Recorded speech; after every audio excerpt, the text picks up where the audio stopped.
Right. ఇక తక్కువ పెట్టుబడి పెట్టి ఎక్కువ డబ్బులు రాబట్టాలని, ఎక్కువ డబ్బులు రాబడి పొందాలని చాలామందికి ఉంటుంది. ఎవరికి ఉండదు చెప్పండి?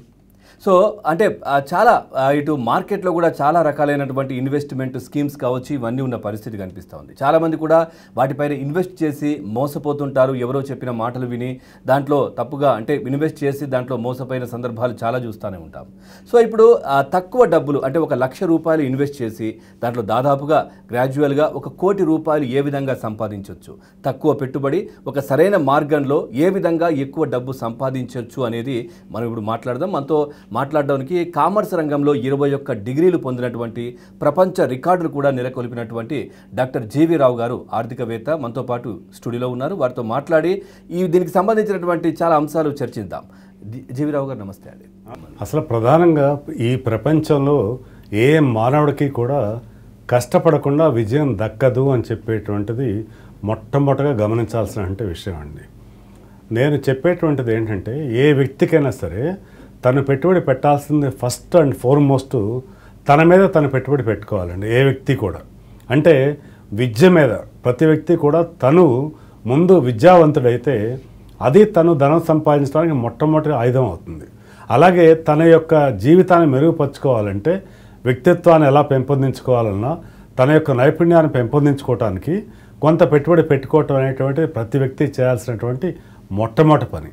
ఎన్నో సంవత్సరాల పాటు నిరంతరంగా ఒక మనిషి కష్టపడితే డబ్బు సాధించడం సాధ్యమవుతుంది. అంటే వారసత్వంగా ₹1 లేకపోయినప్పటికి కూడా, అత్యంత నిరుపేద కుటుంబంలో జన్మించినా కూడా, కేవలం ఒక సామాన్యమైనటువంటి రైతు కుటుంబంలో జన్మించినా, లేకపోతే ఒక వ్యక్తి కేవలం ఒక ₹10,000 ₹12,000 నెలకి జీతం పొందే వ్యక్తి అయినా కూడా తను కూడా కోటీశ్వరుడు అయ్యేటువంటి అవకాశాలు మెరుగ్గా ఎన్నో ఉన్నాయండి. ఇది ఎలాగో మనం 1 by 1 చూద్దామండి. ముందుగా ఒక వ్యక్తి పెట్టుబడులు దేనిలో పెట్టవచ్చు అంటే, నా దృష్టిలో అన్నిటికన్నా ప్రధానంగా మొట్టమొదటిగా ఆలోచించాల్సింది బంగారం పైన పెట్టుబడి. మనం బంగారం పైన పెట్టుబడుల విషయానికి వస్తే, ప్రతి వ్యక్తి కూడా తను సంపాదించడం మొదలుపెట్టిన రోజు నుంచి కూడా క్రమం తప్పకుండా ప్రతి నెల 1 గ్రాము గనక బంగారం మీద పెట్టుబడి పెడుతూ వెళ్తే, ఆ బంగారం కూడా ఈ వ్యక్తుల కన్నా కూడా వేగంగా పరుగులు తీసేటువంటి అవకాశం ఉంటుంది. మనం ఒక చిన్న ఉదాహరణ తీసుకుంటే, 2001వ సంవత్సరంలో 10 గ్రాముల బంగారం ధర ₹4,300 ఉంటే, ఇవాళ 2024వ సంవత్సరంలో 10 గ్రాముల బంగారం ధర ₹66,000 ఉంది. సో మొట్టమొదటి పెట్టుబడి సాధనము బంగారం. ఇక రెండో పెట్టుబడి సాధనం భూమి. భూమి మీద పెట్టుబడి పెట్టినటువంటి వాళ్ళు ఎవ్వరూ కూడా ఈ ప్రపంచ చరిత్రలోనే నష్టపోయిన ఉదాంతాలు ఉండవండి. కాకపోతే పెట్టుబడి పెట్టే ముందు సరైనటువంటి జాగ్రత్తలు తీసుకుంటూ, ఆ భూమి యొక్క టైటిల్ డీడ్స్ అన్నీ కూడా పరిశీలించి తీసుకుంటే అది ఎలా అభివృద్ధి చెందుతుంది అనటానికి కొన్ని ఉదాహరణలు నేను మీకు ముందు ప్రస్తావిస్తాను. మన ఉదాహరణకి అది ఆంధ్ర రాష్ట్రంలో అయినా తెలంగాణలో అయినా ఎక్కడ మనం తీసుకున్నా కూడా దాదాపు 30 సంవత్సరాల క్రితము పొలాల రేట్లు దాదాపుగా ఎకరం ₹25,000 ఉండేవి. ₹25,000 పెట్టి ఎకరం అంటే ఒక 4 ఎకరాలు ₹1,00,000 పెట్టుబడి పెట్టినటువంటి వాళ్ళు ఇవాళ తెలంగాణలో దాదాపుగా ఆ 4 ఎకరాల యొక్క విలువ ఒక ₹16 కోట్ల అయింది. అంటే ₹1,00,000తో ₹1,00,00,000 సాధ్యమేనంటే ₹1,00,00,000 కాదండి, ₹16 కోట్ల సాధ్యము అని చెప్పి నా కళ్ళ ముందే నిరూపించినటువంటి నా యొక్క మిత్రులు, కొందరు క్లయింట్స్ ఎంతోమంది నా కళ్ళ ముందే ఉన్నారు.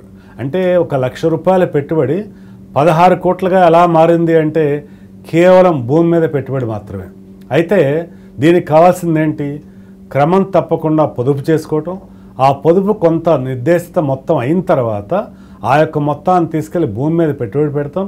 పెట్టుబడి పెట్టిన తర్వాత ప్రతి సంవత్సరం 2 ఏళ్ళకోసారి దాన్ని అమ్మాలన్న ఆలోచన కాకుండా రాబోయే తరాలకు అది వరం అనుకుని అలాగే ఆ భూమిని కొనసాగిస్తా పోతే అది కేవలం ₹1,00,000 కోట్ల అవటమే కాదు, ఎన్ని కోట్లైనా అయ్యేటువంటి అవకాశం ఉంది. అంటే మనం ఇప్పటివరకు కూడా 2 సాధనాలు చూసాం. అందులో ఒకటి బంగారము, 2 భూమి. ఇక మూడోది అందరికీ కూడా ఎంతో ఆసక్తిని కలిగించేటువంటి అంశము స్టాక్స్.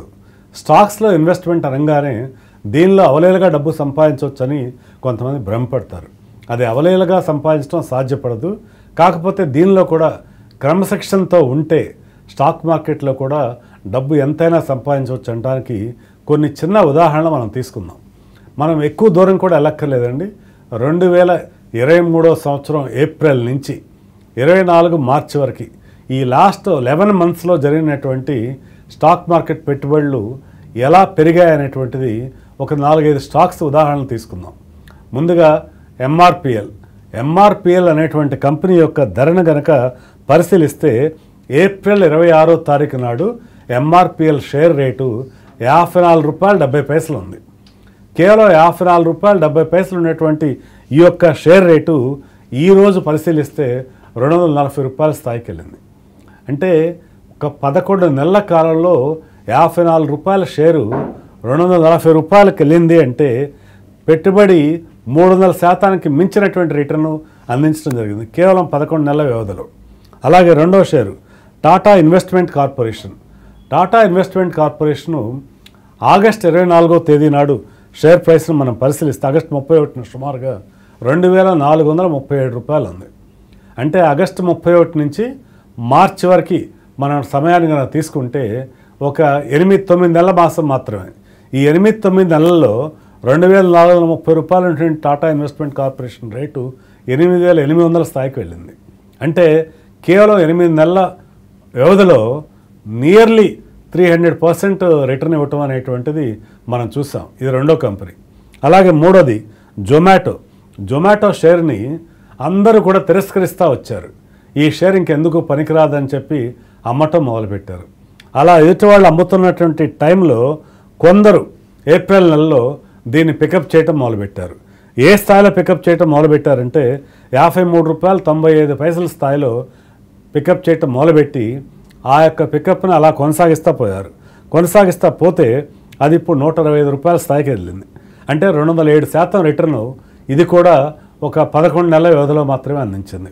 అలాగే టాటా మోటార్స్ లిమిటెడ్ DVR విషయానికి వస్తే ఏప్రిల్లో ₹299 స్థాయిలో ఉన్నటువంటి ఈ షేరు ఇప్పుడు ₹678కి వెళ్ళింది. ఇది కూడా దాదాపుగా 200% రిటర్ను కేవలం 11 నెలల వ్యవధిలో మాత్రమే ఇచ్చింది. శోభా డెవలపర్స్ విషయానికి వస్తే ₹547 ఉన్నటువంటి ఈ షేరు కేవలం 10-11 నెలల కాలంలో ₹1,600 అయింది. ఈ విధంగా మచ్చుకి ఒక 5 ఉదాహరణలు చెప్పాను. ఈ 5 ఉదాహరణలో మనం తెలుసుకుంది ఏంటంటే కొన్ని స్టాక్స్ మోర్ దాన్ 200%, 300% రిటర్న్ కేవలం 11 నెలల్లో మాత్రమే అందించాయి.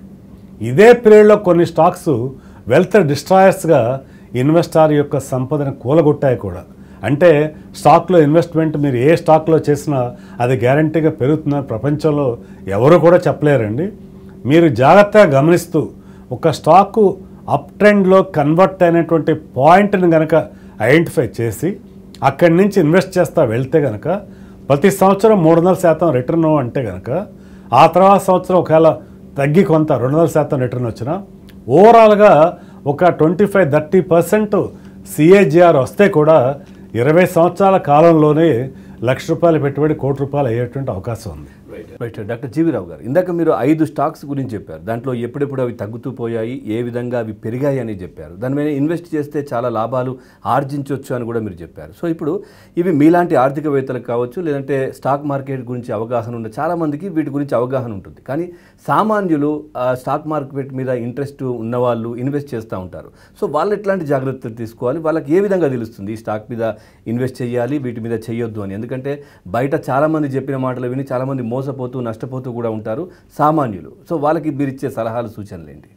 ఎవరైతే ఆర్థిక పరమైనటువంటి అక్షరాస్యత ఉండదో, అంటే స్టాక్ మార్కెట్ మీద సరైనటువంటి పరిజ్ఞానం ఉండదో, వాళ్ళు నేరుగా స్టాక్ మార్కెట్లో ఇన్వెస్ట్ చేయకపోవటమే మంచిదండి. వాళ్ళు ఎప్పుడూ కూడా మ్యూచువల్ ఫండ్ మార్గాన్ని ఎంచుకొని నిఫ్టీ 50 అలా ఒక మంచి మ్యూచువల్ ఫండ్స్లో మనం వేరే ప్రోగ్రామ్ ద్వారా తెలియపరుద్దాం మంచి మ్యూచువల్ ఫండ్ ఎలా సెలెక్ట్ చేసుకోవాలని. వాళ్ళు మ్యూచువల్ ఫండ్స్ ద్వారా ఇన్వెస్ట్ చేస్తే రిస్క్ తక్కువ ఉంటుందండి. అంతేగాని ప్యూర్లీ తర్వాత ఇంకోటి ఏంటంటే మనం ప్రధానంగా గమనించాల్సింది, ఒక వ్యక్తి ₹1,00,000 పెట్టుబడిని ₹1,00,00,000 ఎలా రూపాంతరం చెందవచ్చు అనేటువంటి విషయానికి సమాధానంగా కేవలం స్టాక్ మార్కెట్ పెట్టుబడులు మాత్రమే సాధనం కాదండి. ఏ విధమైనటువంటి ఆర్థిక అక్షరాస్యత లేనటువంటి వ్యక్తి కూడా బంగారంలో పెట్టుబడి పెట్టచ్చు, భూమి మీద పెట్టుబడి పెట్టచ్చు. దీనికి వాళ్ళకి ఏ విధమైన అంటే స్పెషలైజ్డ్ నాలెడ్జే అవసరం లేదు. కాకపోతే కనీసం జాగ్రత్త ఏంటంటే తీసుకున్నాము అంటే దీర్ఘకాలం కోసం అని చెప్పి వాటిని హోల్డ్ చేయాలి. అంటే నేను దీన్ని 3 భాగాలుగా చెప్తాను. ప్రధానంగా మొట్టమొదటి భూమి మీద పెట్టుబడి, 2 బంగారం మీద పెట్టుబడి, 3 మనకి ఓర్పు క్రమశిక్షణ ఉండి స్టాక్స్ గురించిన అవగాహన ఉంటే స్టాక్ మార్కెట్లో డైరెక్ట్గా పెట్టుబడి, అలా లేకపోతే మంచి మ్యూచువల్ ఫండ్ సాధనాల్లో పెట్టుబడి. ఇలా సామాన్యుడు ఈ జ్ఞానం లేని వ్యక్తి కూడా మ్యూచువల్ ఫండ్స్లో పెట్టుబడి పెట్టచ్చు, బంగారంలో పెట్టుబడి పెట్టచ్చు, భూమిలో పెట్టుబడి పెట్టచ్చు. పెట్టి దీర్ఘకాలిక ప్రాతిపదికలో దాని మీద కనుక ఉంటే ఒక 2-3 దశాబ్దాల కాలంలో 100 రెట్లు కూడా సంపద పెరిగి వాళ్ళు రాబోయేటువంటి తరాలకి మంచి భవిష్యత్తు అందించిన వాళ్ళు అవుతారండి. అందరూ కూడా ఈ రకంగా వాళ్ళ సంపదను వృద్ధి చేసుకోవాలని చెప్పి మనస్ఫూర్తిగా నేను ఆకాంక్షిస్తున్నాను. Right, thank you very much doctor GV Rao గారు. ఈ మార్కెట్లో ఏ విధంగా పెట్టుబడులు పెట్టాలి, ముఖ్యంగా సామాన్యులు వేటిపైన పెట్టుబడి పెడితే త్వరగా అంటే రెట్టింపు డబ్బు కావచ్చు ఇవన్నీ సంపాదించే అవకాశాలు ఉంటాయి చాలా క్లియర్గా చెప్పారు. Thank you very much.